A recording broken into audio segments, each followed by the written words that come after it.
So when we're talking about the alcohol or substance abuse within the relationship, it still all relates back to there are three core tenets of a relationship that have to be present. And those three things are emotional safety and security, mutual admiration and respect, and a shared vision and goal.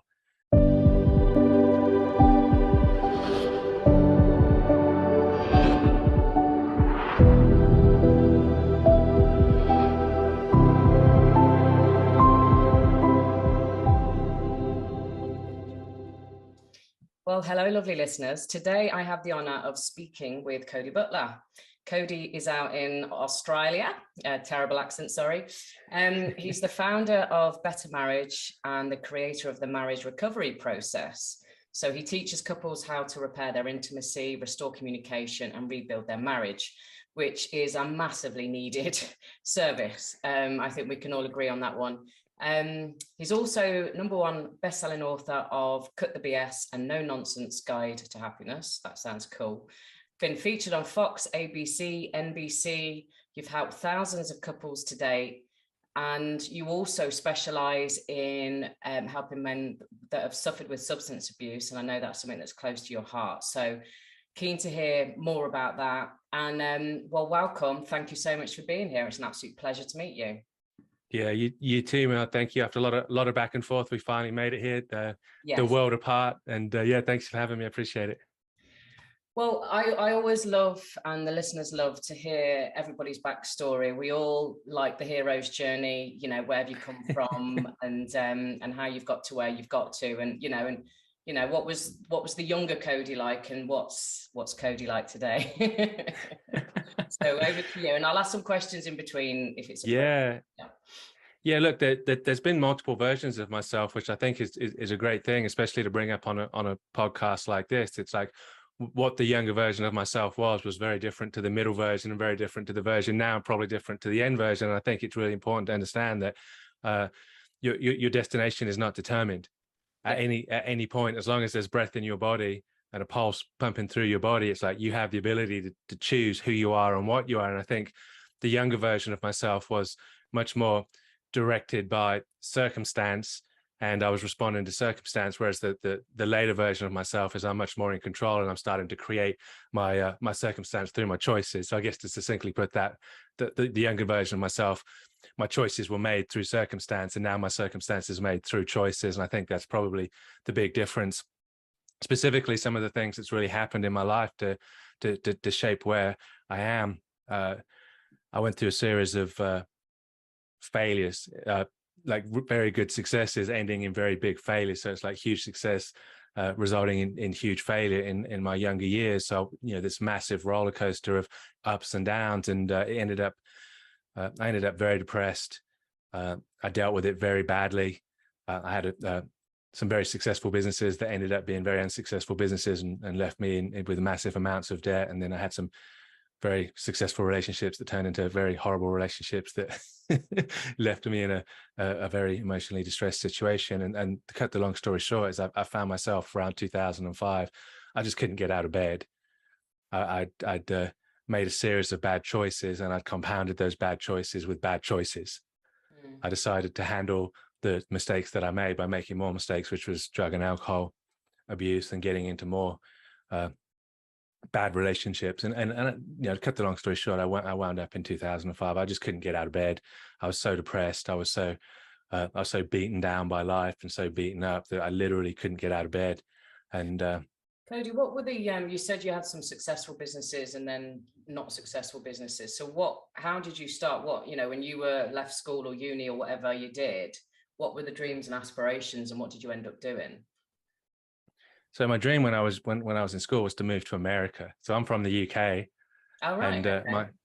My dream was always, I just wanted to move to America. We went on a few family holidays to America when I was in my younger years. I think when I was 12 or 13, and then 15 or 16, we went on some family holidays, and I just fell in love with America. So my dream really was to get to America, and that was the driving ambition. How I got there wasn't really much of a concern to me. So all of the things that I did really just became a byproduct of the goal of really wanting to get to America. So I had my visa options were very limited. I had to get the only visa option really was a student visa. So I had to get a student visa. Well, to get a student visa, I had to get a scholarship to a university, which was very challenging because this was in 1990, 1991. It's like there was no internet there. So I had to literally find just a big book of universities and go through various scholarships programs that each one of those universities had, and literally reach out to them manually from the UK by good old-fashioned snail mail and communicate back and forth. So it was a massive task, but it just goes to show, like, if the determination is there, the outcome is there as well. Just interestingly, what part of the UK are you from? Oxford area. Oh, okay. I'm in Coventry, so not too far. Not a million miles away. Yeah. Cool. Sorry, carry on. Yeah, so really everything I did really became a byproduct of that. So initially my goal was to get to the US. Once I got to the US, I had to do that through a student visa. Once I got to the US, my goal was to stay there. So I did that through various forms of employment. I ended up in the restaurant industry. Again, just out of that's where I was able to get the requirements met to stay in the US. So I had no desire to go into the restaurant industry. I just, by default, because that's what was required for my goals, that's what happened. And I ended up being really quite good at it, and I ended up buying a restaurant, and then I became a restaurateur, and that restaurant was very successful. But I think I was 23, 24 at the time, but I became overly confident, and I became cocky, and I became arrogant, and I thought that I was invincible, and I just couldn't make a bad decision, and I proved myself wrong. So what part of America and what restaurant was it? So I started out in Florida, and then I went to Kentucky, moved to Kentucky. And it was Papa John's Pizza was where I started out. Mm-hmm.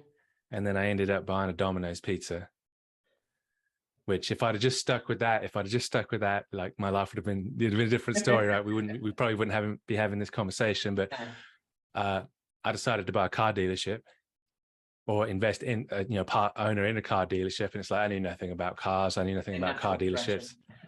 I just thought, well, I'm good at business. Yeah.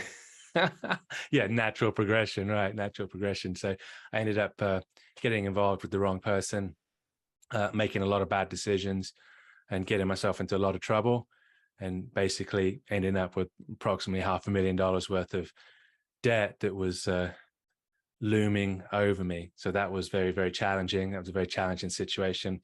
I did ultimately finally get out of that. I was in a relationship at the time, and when all of the trimmings left, so did she. Mm-hmm. When all of the trimmings left, so did she. So it was a great thing, really, because I learned that I'm not as smart as I think I am, and people are not staying around me because I'm as wonderful as I think I am. It's like I had some misconceptions that were going on that looking back on the journey really was a necessary part of forming who I am and what I am and where I am today, which is a good thing. But at the time, obviously, like, I'd lost everything. I'd lost the business. I'd lost the girl. I'd lost the money. And the way I dealt with that was, as most 24-year-olds probably would, which was just to drugs and alcohol. Yeah. And I'd say the time of my life. I was absolutely miserable, but I was just high and drunk for the next 5 years, probably. Oh, really? Wow. Okay. Yeah. So what, so when you obviously, you lost your businesses, but you managed to get rid of the debt somehow, but you still stayed. Barely. Oh, okay. Yeah. Barely. You still stayed drunk or high for 5 years. So something was funding that. So were you working at that point, or? Yeah, I'd gone to, this is where I my productivity, this is the thing, is you're going through these phases. It's like, well, the same with whether you're in a drug and alcohol situation or whether you're in a relationship situation where your life is failing. Basically, your productivity goes to zero. Like, you can function but barely, and it really is like, it's bare minimum, right? It's like, okay, well, I need this amount of money to eat, I need this amount of money to get by. And it became a case of, okay, well, like, all aspirations left me. My aspiration was to eat and sleep. That was it. Have somewhere to eat, somewhere to sleep. And that became my aspirations. And it's like, whatever, doesn't matter what condition you're in. I believe that whatever your minimum conditions are, they're going to get met. That's really one thing about life. We rise up to our lowest standards. We don't raise up to our highest aspirations. Whatever our lowest standards are is where we wind up. Whatever we're willing to tolerate in our life is what shows up And the secret really is you got to raise your standards and go, I no longer tolerate that. But what I was willing to tolerate as my lowest standard was very low at that point, and it didn't require very much effort. A part-time job really sort of took care of. I was essentially unemployed at that point. I moved in with a friend. I was sleeping in his kid's bedroom. He worked nights. I worked. He worked at nights. I worked during the day. So yeah, I'd sleep in his bed at night, and then he'd come home, and then I'd sleep in the bed I just slept in. It was like, a lovely situation, right? So, so what sort of snapped you out of it? Was there like a defining moment, a pivotal moment? Yes. Yeah. So it was around the 2005 mark where I'd just gone through another relationship had just failed. And that's what really like kind of sent me back into the darkness again. And I that's why I was in the state that I was in. And it wasn't a great relationship at all. She wasn't nice to me. She didn't treat me well. And I just thought I was laying in that bed depressed, and I thought, what would I have to believe to be this upset? What belief would I have to be this upset? Because she's cheated on me at least once that I know of. So, and I'm guessing probably more times. And she's done damage to. I was in music college at the time. I'm like, she's done damage. She's done damage to college. She's done damage to my work. She's done damage to my relationships. She's damaged every aspect of my life. She's caused personal damage. Yet here I am in this dire state over this. What would I have to believe to feel this way? And the only conclusion that I could come up with was, this is all I deserve. Yeah. She's the best I deserve. She's the best I'm ever going to do. This is what I deserve.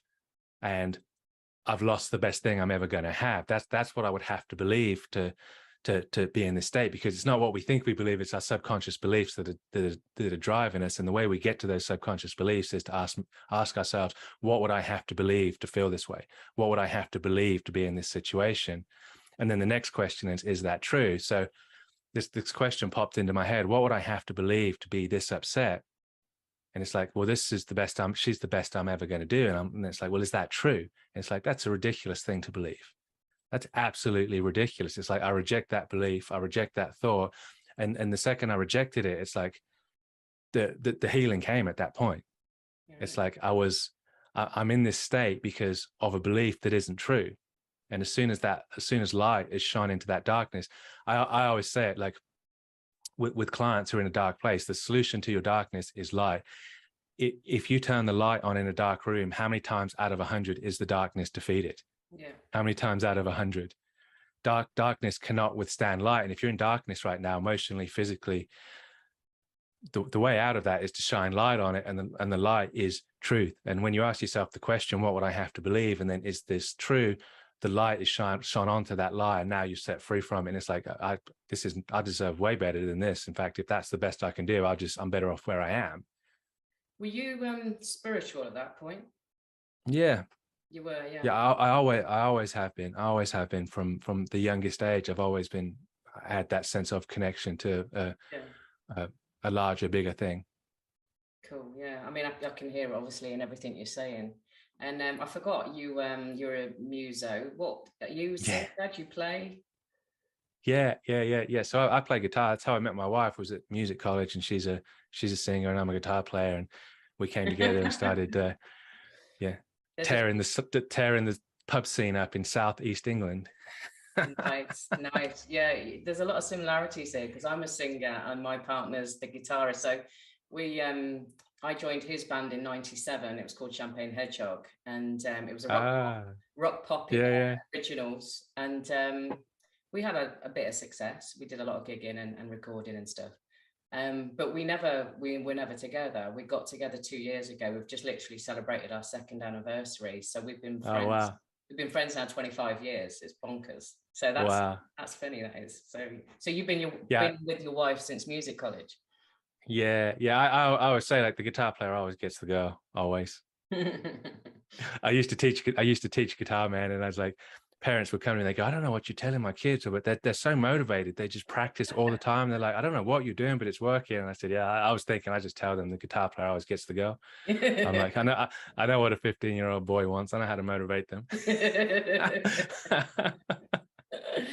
Oh, brilliant. And yeah, because so when I was reading through your website, it said you went from earning 10,000 a year to being a muso to seven figures. So anyway, well, that's again, sorry, again, that's necessity, right? That's raising my standards, and I've got lots of stories, right? Like there are multiple versions of myself that are running most of the time.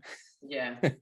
As a restaurateur, I'm a musician, I'm a business coach, I'm a marriage coach. It's like I don't believe that we are one thing. It's like you're probably a great singer, but you're obviously great other things as well. You've got many gifts, and I think it's not wise or good for us to pigeonhole ourselves into one area and say, I'm a business coach, or I'm a muso, or I'm a marriage coach. It's like there's multiple versions. I'm a father to my children, I'm a husband to my wife, I'm a coach to my clients, I'm a son to my parents. I'm multiple things to multiple people, and I don't really have one identity that I identify with. That's why when people ask me, what do you do, Cody? I'm like, my wife always looks at me and I'm like, I don't really know how to answer that question. I mean, like I say the real question, like when someone says, what do you do? The real question is, how much money do you make? So you just want to know that, and then I don't have to tell you. How about I just tell you how much money I make, and then I don't have to answer the question of like, and pigeonhole myself into one certain thing. So going back to the pivotal moment, so you basically, you had this strong thought that got you questioning things, and you had the insight and the spiritual awareness to be able to see it for what it was in that moment. Yeah. So then what happened next? So that's where the rapid improvement happened. So I'd kind of stumbled upon the formula at that point, and I don't know. I'm not saying I'd come up with this or anything like that, but it was revolutionary. I came up with it in my life. And even if I'd heard it somewhere before, it was that point where it became real to me. It's like that was the formula. It's like, what would I have to believe to be in this person? What would I have to believe to do this? What would I have to believe to behave this way? And just looking at every aspect of my life and realizing that most of my life is operating on the basis of lies, and really uncovering. Like I'll give you an example. Like I use this with my marriage coaching clients. So when I was younger, I was about 5 years old. My father used to come home from work. I lived in a little tiny village in Buckinghamshire, and I used to walk home from school. I was 5 or 6, and my dad used to come home from work the same way. He came in one day, and he was holding some gloves, a pair of gloves. They were my gloves, and they'd obviously fallen out of my pocket, or I dropped them or something on the way home from school. And he goes, "Who's are these your gloves, Cody?" I said, "Yeah, they are." And he goes, "Do you know where I found these?" I'm like, "No, side of the road on the way home." Okay. He goes, "You just don't deserve nice things." And as a 5-year-old, it's like I realized many years down the road, I believed him.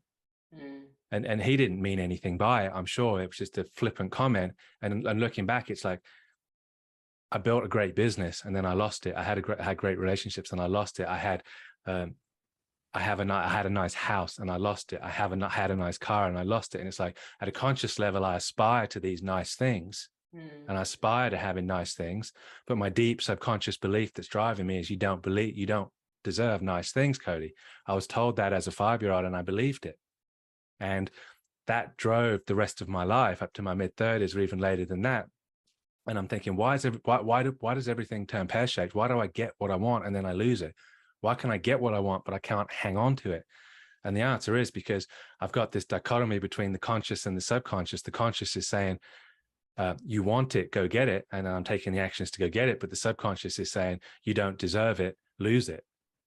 So I get it, I lose it, I get it, I lose it, I get it, I lose it. And this is the battle between the unseen, right? This is the battle between the conscious and the unconscious mind. And I'm just the unwitting victim on the other side of it on this roller coaster of a ride, having no idea what's going on. To that. Yeah, absolutely. And finally, when you examine it and go, what would I have to believe to keep losing this stuff? I would have to believe that I don't deserve it. I'd have to believe that I don't deserve nice things. You don't deserve nice things. Oh, okay. And it's like, I remember that now.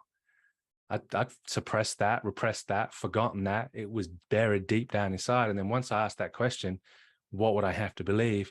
You'd have to believe you don't deserve nice things, Cody. Right. Now I know exactly where that belief came from. Now I know exactly what is driving my behavior. Now the next question is that true? No, It's not true. You do deserve nice things. You deserve the nicest of things. And the reality of the situation there is a 5-year-old was directing my life as an adult. Yeah. And a 5-year-old was making choices in my business. A 5-year-old was making choices in my marriage. A 5-year-old was guiding my finances. A 5-year-old was deciding whether I was going to have a drink and drive home. Yeah. A 5-year-old was making these choices. And we wonder why our lives are a mess, right? So a lot of times when you can see, when people go, I call it the stupid button. People go, I keep hitting the stupid button and I just don't know why. It's like, there's something buried in there that's causing you to do that. Yeah. And you don't have to know, like I was fortunate to know where it came from, which is great because it makes a good story, right? It makes this story relatable. It makes it understandable. If that has to be there for me to tell this story, but you don't have to understand where that's coming from in you. All you have to know is it true? I'd have to believe that I don't deserve nice things. Well, is that true? No. Okay. So what are we going to do? Are we going to throw that belief out, or are we going to continue to operate under it? Let's throw the 5-year-old's belief out and let's make a conscious, emotionally mature decision as a 40-year-old or a 50-year-old or whatever, and choose a different direction for our life at this point. So yeah, I mean, there was rapid transformation. That's when I wrote that book. I mean, people had no idea. People were like, who are you? 3 months, 4 months later, they're like, who are you? You're not the same person. And it's like, literally, again, it's like it's new DNA. I mean, I looked in the mirror and I go, you're a nice guy, but you're not getting the job done. You got to go. You're getting fired. I'm getting a new CEO into this life. And I fired the guy, the old me that was running that operating system, that was making the decisions. And I hired a new guy, which is the new me. So is it, because it doesn't sound like in that moment, or for those 3 or 4 months, that you particularly sought outside help. You sort of did it internally. No, I did. Oh, you did seek outside help? I did. Yeah, absolutely. Okay. But the change has to come internally, right? I mean, here's the thing, that what I tell my clients is like, you have to want the change more than you want anything else. You've got to want the change more than you want your holidays and your money. You've got to want this change more than you want your sleep. You've got to want this transformation more than you want the new car. You've got to want it more than you want anything, right? But at the same time, you've got to understand that you are the one that's going to bring about this transformation.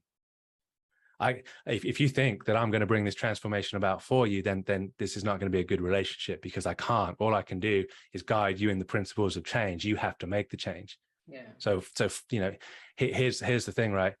Here's how I know if somebody's going to get the transformation in their life. Do you want it more than anything else? Are you willing to? I'm in the middle of running a marriage retreat this week, and I'm running it worldwide. It's a virtual retreat. Some people want their sleep more than they want their marriage. Some people won't get up at 2 o'clock in the morning. And the one thing I always say is like, you've got to choose commitment over convenience. Are you going to choose commitment over convenience? Because if you are, you're going to get the result. If you're not, you're not. So the things that need to be present is like, do you want this more than anything? And are you committed to commitment over convenience? And then do you understand that you are the one that's going to have to make this change? You're going to have to make this change. I can't change for you. I can't go inside and make the changes internally for you. You have to do it. And thirdly, are you willing to do whatever it takes? Are you willing to do whatever it takes? So yeah, I became a ferocious reader, seminar, everything, man. It's like I bought every audiobook I could get. I bought every book I could get. I went to every seminar I could go to. I would listen to anybody that potentially had help, anybody. I didn't disregard anything, anyone, any belief system, anything. I'm like, if they're saying that they can help me, I'm going to give them a shot because I want help. Yeah. But like you said, you still had this overriding driving force that you wanted to be different. You wanted to have way more than you'd been allowing yourself to experience. And that was driving you to then do all the other things to get the help and the guidance. So yes. You wrote that book quite quickly. And then yes. Was it from that book that you then decided you wanted to do this work? Is that how how quickly you got into this sort of work?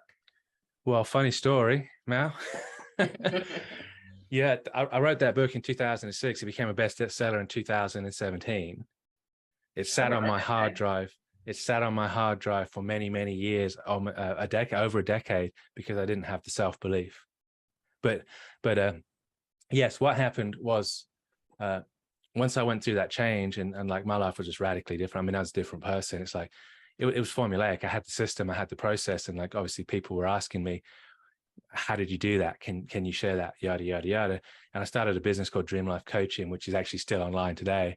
The website's still online. That was 2007, but I didn't have the skills business wise and marketing wise to make it work, which is kind of like was kind of like the catalyst for the next phase, which was like Cody, the marketing consultant phase of my life, because I just couldn't make it work financially. I couldn't make the coaching, the marriage coaching, the relationship coaching, the personal development. I didn't have the wherewithal to make it financially viable. And what happened was, my wife's Australian, but she was in England and her visa was getting ready to expire. We wanted to get married. We applied for a marriage visa. She was back in Australia at this point. We were separated, no visas, and we got turned down. Like, we got turned down for marriage visa because I had no income. Like, I had no money from the life coaching business. And I was a musician, and that was mostly cash. So I was showing, like, literally, like, the only income I had was like $8,000 or $9,000 that I made teaching. Was something like, it was a ridiculously small amount of money, and the government said, you can't support her. You know, we're not going to let her back in the country on your $9,000 a year or £9,000 income, whatever it is, because we're going to end up paying for her. So no, you're not getting a marriage visa. So I was forced into a job, and the job that I went into was with a marketing agency. And that was just, I didn't choose that. I didn't say that this is the direction I want to go. And I'm just like, what's the most viable income for me at this point? Where can I get a job that's going to get me the money to get the visa approved? And the marketing agency was where I ended up. And I ended up being very good at it. I ended up being very good at the marketing side. I think it comes very naturally to me. I'm very naturally a marketer. My dad was a salesman, and I grew up around salespeople, and I grew up around that stuff. And it's like language, right? It's like a language. It's my first language. I speak it fluently. So I quickly found out that I was very good at marketing, and I saw what that marketing agency was charging clients for the services that I was delivering. Yeah. And within 6 months, I had my own marketing business, and I was making almost 200 grand a year. Wow. So I switched into that version of myself, that chapter of my life, quite ironically. And I didn't choose it, but it turned, once you start making that kind of money, it's like, I didn't really think, well, I'm going to stop doing that and go do something else. It was like, it was the good times were rolling now. What was the marketing? What was the marketing you were doing? Because back in 2007, 2008, that was before Google did their big penguin update, I think was the first exactly one. Yep. 2012 that happened. Yeah. Was it 12? Was it? Yeah, because I used to work for a website directory. That was getting 12 to 15,000 individual visitors a day.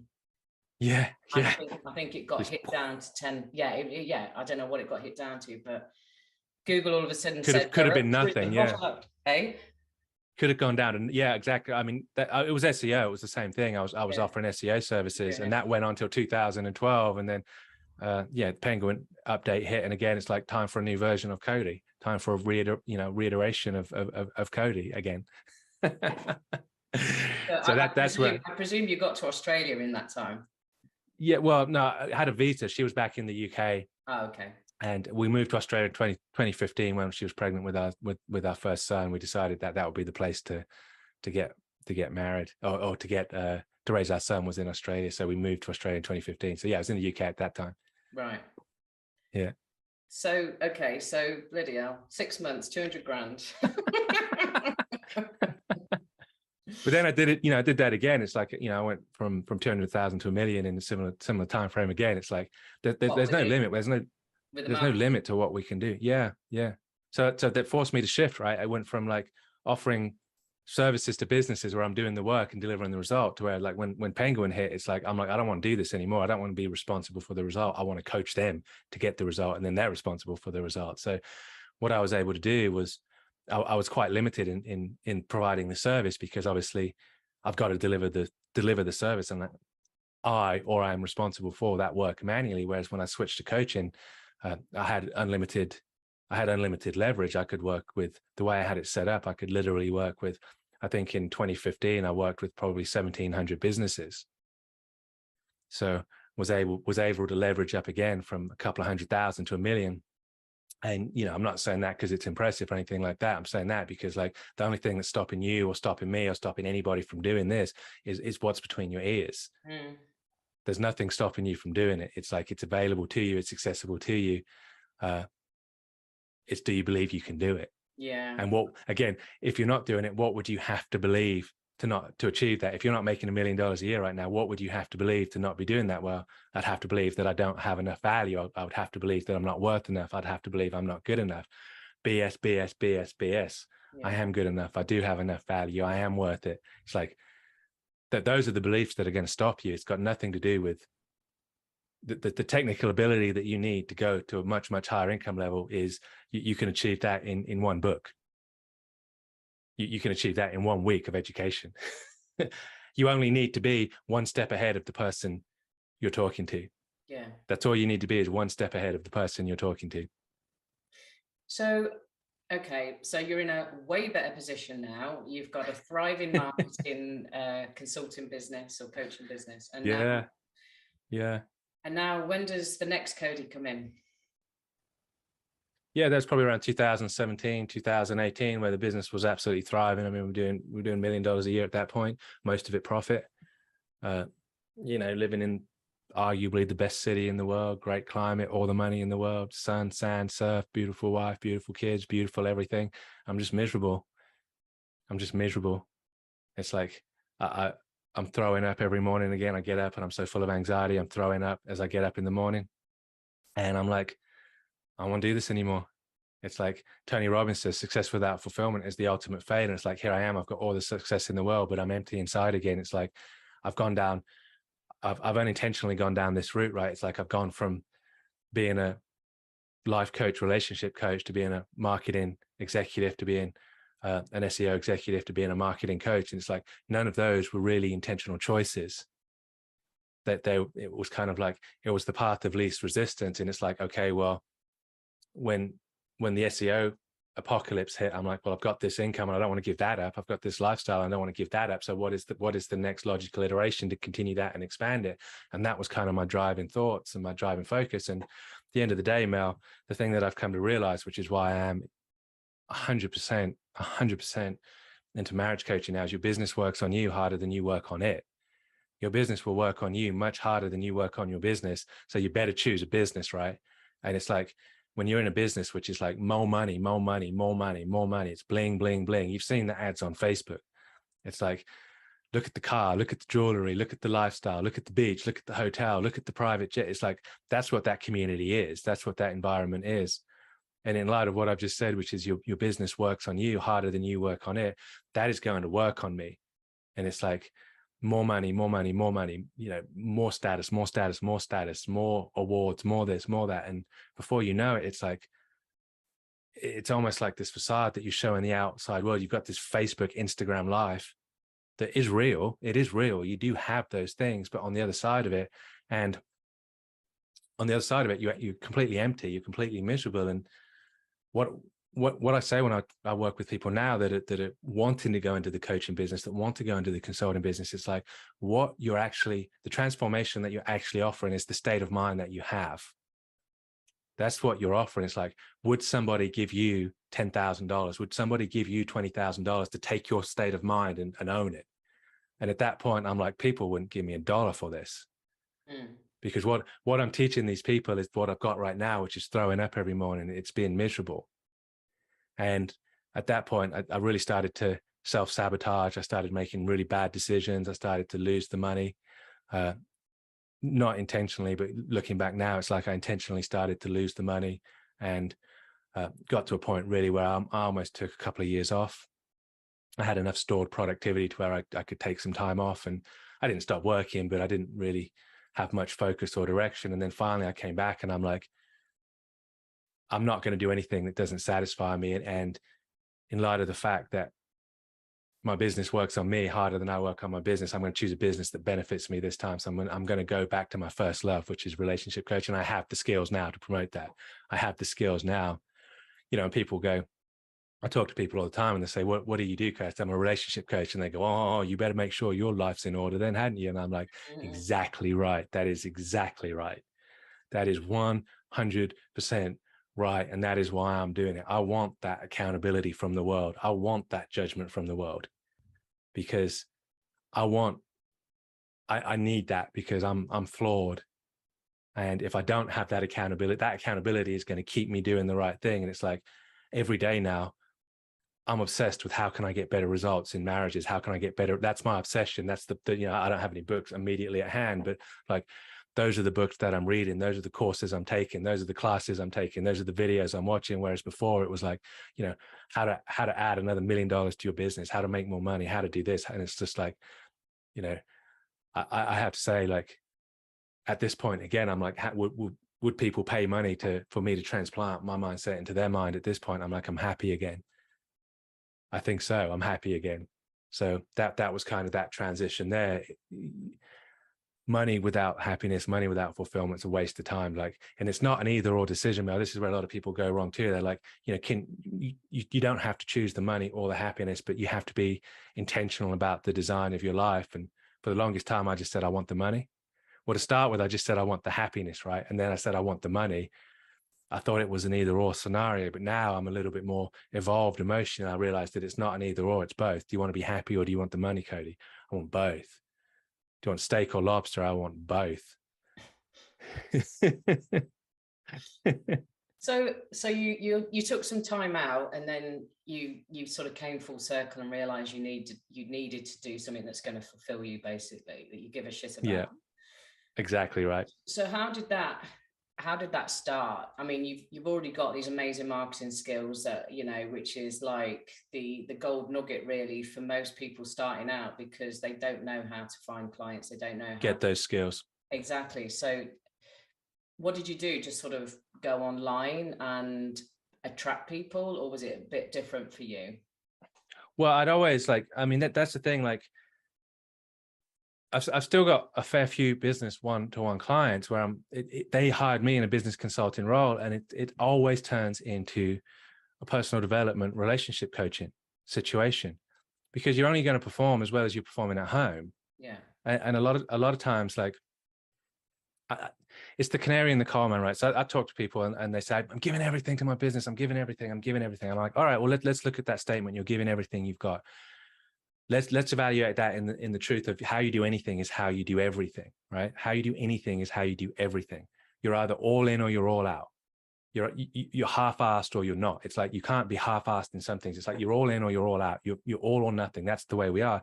And I'm like, are you giving everything you can give at home to your wife? Or are there times where there's words you could give her that you don't? Are there times when you could do something to make the difference and you don't? You could bring some flowers home. You could do something that you know is going to make a difference, that's going to radically increase her satisfaction within the relationship, yet you don't. And the answer always is yes. I'm like, your business is the same. I'm like, you're missing, it's the 5% that makes the 95% work. It's like, you know, I always say, like, when you're in a relationship, you're dealing with confirmation bias. This is your enemy in a relationship. It's confirmation bias. It's not the 99 things you do right. It's the one thing you do wrong. Whatever the confirmation bias is, it's not, you can get 99 things right and one thing wrong. You've got to get 100 things right, because that confirmation bias has got a hair trigger on it. And you're going, well, I did this right. I did that right. Blah, blah, blah, blah. It's like, it doesn't matter. You got one thing right and that confirmed her bias. Or you got one thing wrong and that confirmed her bias. And that's the way it is, right? Her perception is reality, or his perception is reality. So it's like, it's the 5% that makes the 95% work. It's not the 95% you're doing right. It's the 5% you're missing. And I'm like, if you're missing the 5% at home, you're missing the 5% in your business. You're just too emotionally involved to see it. And then it's like, wow, that's really, that I can see that. That's right. And it's like, okay. And then it's like, we start talking about their relationship. And then ultimately it's like, okay, now, because business is just relationships. That's all it is. I'm like, if you're missing the 5% that makes the 95% work at home, you're missing the 5% that makes the 95% work in your business as well. And it always comes back to that. So in a business context, it's like the limitation in the business is always the business owner. Always. If your business is not where it wants to be, the limitation is you.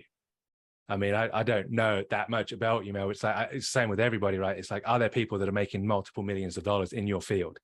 You know, whatever excuse you can come up with, whatever excuse I can come up with, the market won't pay that. It's like, we're in a recession, blah, blah, blah, whatever excuse, jibber jabber story.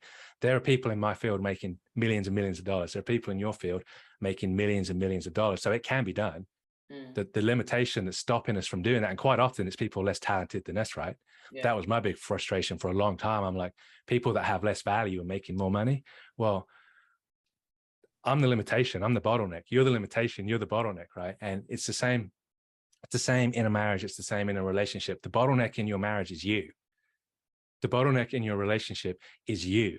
And it's like, the good thing is, once you recognize that and you understand these key concepts like confirmation bias, right? That we're all working off a confirmation bias. It's not the 99 things we do right. It's the one thing we do wrong. That everything matters. Everything. You know, that's what people don't get. It's not like you can get it right most of the time. It's like, no. Everything matters. Everything. Because it's a little thing. You're being tested right now and you don't even know it. She's testing you. He's testing you. And you don't even know it, buddy. You don't even know it, my friend. It's like, so trust me, everything matters. It's very true. It's very true. But we are human at the same time, Cody. We are. So people listening are like, yeah, okay, I'll get you. But, you know, there are days, we have bad days, you know, we have, I don't know, too much to drink or whatever, you know, which creates terrible rows and, you know, and all that sort of stuff. Yeah. So what? Well, again, that kind of leads to the alcohol thing, doesn't it? It's like, you know, I would say, like, if alcohol is causing problems in your relationship, well, that's, you know, let's address that. It's like for me personally, I can't just overlook that. Like, coming from my background and my situation, I can't just go, oh, you know, I'm having some drinks and it's causing problems. I can't overlook that. That is the issue that needs to be addressed, right? So I'm not saying that's the problem with you, but like, from my perspective, it's like having that kind of flippant skip over it, like, oh, we do this and we have a row and yada yada yada. It's like, okay, well, what can we do to fix that? Is that absolutely necessary? And having those fail safes in place, yeah, because of course we're human, of course we're going to mess up, but that's where, like, we've got to have emotional security and safety within the relationship to where that element is there. It's not literally like a tiny little screw up and you're done, but it's like, I guess my point is, it's like the details matter more than you think they do. The little things are having more impact. That I call them the small hinges that swing the big doors. It's the little details that are the small hinges that swing the big doors, that produce the disproportionate amounts of reward for effort. A lot of times this amount of effort can produce this amount of reward if you know what you're doing. It's interesting, isn't it? Because, yeah, I mean, it sort of reminds me a little bit of Mars and Venus, the book, in terms of, it's a good book. This point scoring thing going on, and, you know, and it's largely subconscious, but it's there and it's ever present, isn't it? And yeah, I don't think, like, sometimes you can end up in an altercation or a row or a heated conversation, and the other person's going, where the hell is this coming from? But it's stored up stuff, isn't it? Well, that's spot on. I mean, I'll give you a good example. Like, we went to stay with the in-law family down in Sydney for Christmas, and I had a major blowout. Like, I had a major blowout with the mother-in-law. It's like I was the one that blew up, not her. And my wife's like, I want to know what was said. I really want to know. So I'm not going to tell you, because if I tell you, you're going to go, seriously, that was the reaction over that. I said, the problem is, that was 10 years. Like, there was 10 years of history there. There was 10 years of snide comments, backhanded comments, sarcasm, insults. There was 10 years of where I just let it slide and let it slide and let it slide in the name of peace. And it's like, I just couldn't let it slide this time. And it's like, she didn't get the response that was given was not proportional to the provocation. Yeah. So if I tell you what was said, it's going to make you even madder at me than you are right now. And I think that's what you're saying, right? It's like, you're not getting a proportional response, because you're not getting the response to what you just did. You're getting the response to the 10,000 things you've done over the last 10 years. Yeah. Today is the day you're going to find out. Woe to you, my friend. Yeah. You and the mother-in-law okay now? Yeah, we made up. Good. But that, it's just a good example, isn't it? It's like, and that's where, there's got to be, I mean, one of the things that I teach in the marriage recovery program is there's got to be that emotional safety and security to where, if you and I were in a relationship and I've annoyed you, you can bring that up. And it's like, we don't allow the monster to turn into a full-grown beast. We do battle with the monster while it's a baby, because we can take the monster out. Well, he's a baby. We're more than capable to do that. But if we allow that monster to grow into a full-grown beast, it's going to take us out, or at least it's going to do collateral damage in the fight.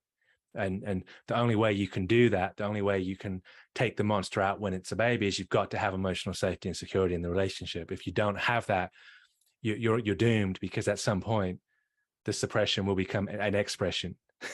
Yeah.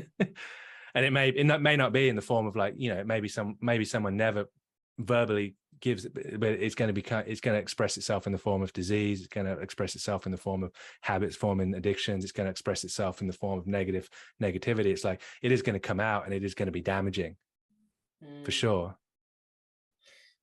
So when you're doing the relationship coaching, it's basically teaching how to be emotionally secure and stable within that relationship. And obviously you're coaching both parties in the marriage. Yes.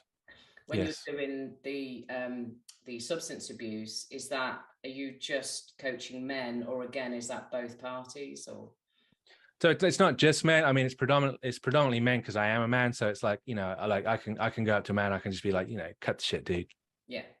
I've been there, dude. I know what's going on. Like, you lie to your friends, I'll lie to my friends, and we'll tell the truth to each other. Is that a deal? It's like, yeah, I can have that kind of relationship, so I can get to the core of it really quickly. And it's like, especially when they can see that I have been where they are, then that immediately establishes that bond and rapport and trust, and I'm able to reach them much quicker and at a much deeper level. So the healing takes place faster. So it just makes sense. But also, it's like, there's the other side of that as well, right? I mean, I definitely do work with women, but there's the damage that it's doing in the relationship. So when we're talking about the alcohol or substance abuse within the relationship, it still all relates back to there are three core tenets of a relationship that have to be present. And those three things are emotional safety and security, mutual admiration and respect, and a shared vision and goal. If we don't have mutual admiration and respect, what have we got? If you don't like me, like even right now, Mel, to have this interview, we've got to have a certain level of mutual admiration and respect to have to make this conversation. Our relationship is in its infancy. It's a newborn. It's less than an hour old. Yet we still have to have, if we didn't have shared vision and goals, you know, if we didn't have a common goal, shared vision, we couldn't have this relationship, because why would we talk to each other? If we didn't have mutual respect, we wouldn't be able to have this conversation, because why would we? Like, if I don't like you, or you don't like me, if you go, I just don't like your attitude, Cody, it's like, you're not going to want to talk to me. Or if I'm aggressive to you, or verbally abusive to you, or vice versa, there's got to be that emotional safety and security to where, you know, right now we're having a very honest conversation, right? It's because we have that emotional security at this point. Yeah. I haven't attacked you, you haven't attacked me. So all three of those elements are present, and we have a successful relationship. Now, any one of those elements could be challenged on this call, and our relationship would end if they were challenged, right? Or the relationship would certainly be challenged. So you can see, even with a newborn relationship, those elements have to be present. And if they're not, the relationship will fail. So everything that happens in the relationship is then related back to those core tenets of the relationship. So it's like your alcohol abuse or your substance abuse. How is this impacting the emotional security? How is this impacting the shared vision and goals? How is this impacting the mutual respect and admiration for each other? Because you can, like, I was terrible, man. I was terrible. Like in my relationship, I was terrible. I'd go into a restaurant, I'd literally throw a plate on the floor if I didn't like the food in a restaurant. You know, I go into a restaurant and I'd have a cup of coffee, and I literally just throw it against the wall. I'm like, what is this? You're going to serve me this? I mean, that's how I was when I was drinking. I mean, you talk about, like, you know, bad news. I was not a good person drinking, not a good person. But it's not that I've thrown the cup against the wall or I've dropped the plate on the floor. It's like, how has that affected the core tenements? How has that affected emotional security? Let's relate that back. How has that impacted the mutual respect and admiration? It's destroying it. How is that? Because I can be doing things like under the influence of alcohol, and it's not necessarily impacting those three things. It's not necessarily, it might be negative in terms of, like, you know, certain aspects of life or whatever, but it's like, it's not necessarily impacting those three things. So every aspect of the relationship, every aspect of your behavior has to be related back to those three things. And you have to ask yourself, with every behavior, am I building emotional security? Am I building mutual admiration and respect? Am I building a shared vision goal, or am I destroying it? Because every action you take is building those things up or destroying them.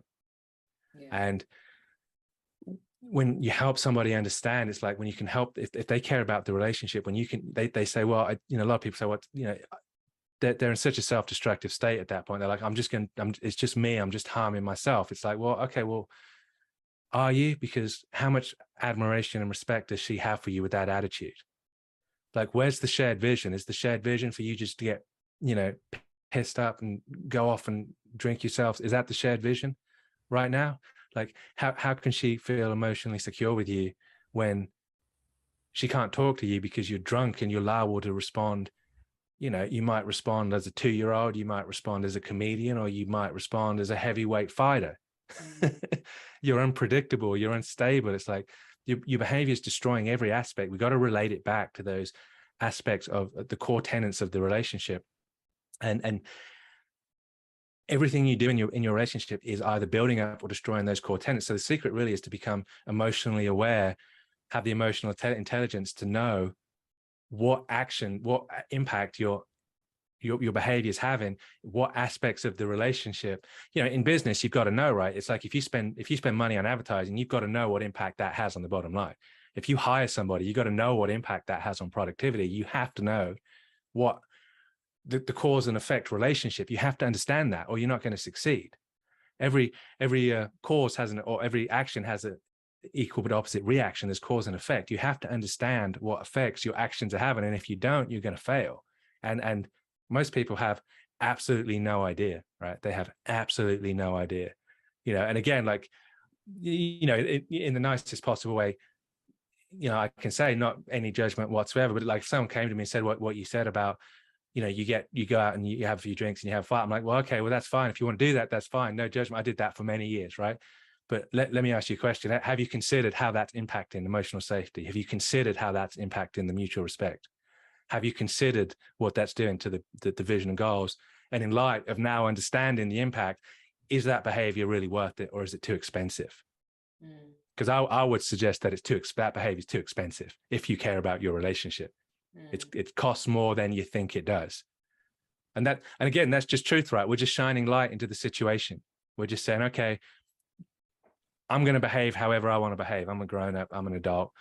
I'm very conservative in my own beliefs, but I'm very liberal in my philosophies, right? You can do whatever you want to do with your body. Well, I have no judgment. I have no, I respect any decision you make with your body in your life, because I'm liberal in how I treat other people, right? But I'm conservative in my own views, but it doesn't matter. So you can do whatever you want. But understand, my job really, if I'm coaching you, is to help you understand the cost of your behavior. There's a cost associated with it. And do you know that cost? Because once you know the cost, then you're making an informed decision. Now you're behaving like an adult. I know what it costs. I know what the long-term consequences are. I'm going to make a decision to do it anyway. And that's when I couldn't do it anymore. I'm like, now I'm aware of the cost. Now I'm aware of what this is going to cost me. It's too expensive. I'm not willing to foot that bill. And then change like that, instant. Did you completely stop drinking, or is it just... Yep. Yeah, you did completely stop. Yep. And is that what you advise all your clients as well? Look, I mean, it's going to happen for you. Like if you get to the point to where you realize what the cost of the drinking is, like people don't know what the cost is. They simply don't know what the cost is. They're oblivious to it. They've buried it deep, or they've just not thought about it. They don't know what the cost is. And it's like when we actually get to the bottom of that and go, again, what I've just said, it's like, okay, I have no judgment over you. I have no judgment. I'm very liberal in how I address and view other people. Do what you want. Whatever you do, I respect. I'm not the type of person that says you have to believe what I believe. You need to have my values. I'm not like that. Like, I respect your views and values, but I want you to get to the point where you understand the cost. And it's like, when you understand that drinking is going to cost you everything, do you want to foot that bill? And most people, when they actually truly understand it, the bill is too expensive. They just don't want to pay it anymore. They just don't want to pay it anymore. And they realize, and then the drinking just stops. Now, if you're cutting back on the drinking, it's like, well, you don't really understand what the cost is yet. You're half in, half out. You kind of got an idea, right? Like, because alcohol is there was a study done. I'm not big on statistics and studies. I read them, but I don't memorize them. Drugs, prescription and illegal, illegal, and prescription were rated in terms of damaging effects in terms of the damage that it has on society, damage that it has on the individual, damage that it has in the family unit, and damage that it does all around in general. Alcohol was the highest on the list with like a score of like 81. Heroin was 57. Cocaine was like 55. When you look at those studies, alcohol is absolutely the most damaging substance. It's highly addictive. You know, people go, I'm not addicted to alcohol. Well, you're still drinking. How do you know? How do you know you're not addicted to it? You're drinking. You're just drinking and going, I'm not addicted. I could stop at any time. How do you know you could stop? Because you've stopped for a week to convince yourself, to delude yourself so you can keep going. It's like you're saying that you can stop drinking, yet you are still drinking. you don't know. You don't understand the cost. You don't understand the damage. And it's like my job is just to keep going and keep going and keep going until it's like all the cards are on the table. I've shown you reality. I've held the mirror up now, and you can see what your future is if you continue down this path. Now you make the decision. And some people will just go, don't care. I'm just gonna. It's like, what was it like leaving Las Vegas with Nicolas Cage, where he just went to a hotel. He just wanted to go to a hotel room and drink himself to death. The whole movie was him drinking himself to death in a hotel room. Some people want to do that.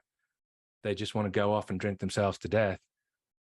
Other people, once they actually see the cost of what it's going to cost them, that's it. It's instant. So it's a decision that everybody has to make, but most people will make the decision to stop, in my experience, if I'm doing my job. Yeah. Oh, thank you, Cody. This has been, can't believe it's been an hour. This has been really enlightening. And it's been a pleasure to meet you. You are a very, thank you. You seem like a very gentle, warm soul, and I know that in your 20s maybe you weren't that, but with the drink, but that's how you come across to me anyway. So thank you. I do my best. If people want to find out more about you or are interested in working with you, where's the best place for them to go? Probably bettermarriage.com.au. That's probably the best place to find me. Yeah. That's going to give you all the contact detail. You can find me on Facebook. I don't try to hide. I'm on LinkedIn. I'm on Facebook. Connect with me on Facebook. But yeah, bettermarriage.com.au is a good place. You can reach me at Cody at bettermarriage.com.au. Oh, sorry, Cody at bettermarriage.co. That's the email address, Cody at bettermarriage.co. If you want to reach out personally and have a conversation with me, absolutely, 100% more than happy to sit down and have a jibber jabber. Yeah. Okay, cool. And I always like to finish these conversations with anything you feel drawn to share to the visitors, to the listeners, even. Yeah, so it's two things really. As long as there's breath in your body, there's hope. So I don't care where you are right now. I don't care like how bad it is, how dark it is, how much you're suffering, what you've done. It doesn't matter to me. I'm telling you, as long as there's breath in your body, there is hope, there's reconciliation. Don't ever give up, and you're a lot closer to where you think, you're a lot closer to where you want to be than you think. So take that hope away. And the second thing is don't limit yourself by giving yourself labels and names. You can be whatever you want to be, and you can be as many things as you want to be. You don't have to be Cody the doctor or Cody the lawyer or Cody the podcast host. You can be many things to many people simultaneously, and you don't have to limit yourself. And that really, to me, is the key to having a fulfilled life, is wearing those multiple hats and having those multiple roles to where you're fulfilling every aspect that really lights your fire, so to speak. Perfect. Well, thank you so much again. I know that the listeners are going to love this conversation, and it's been an absolute pleasure to meet you. Thank you so much for having me, Mel. I've enjoyed talking to you as well.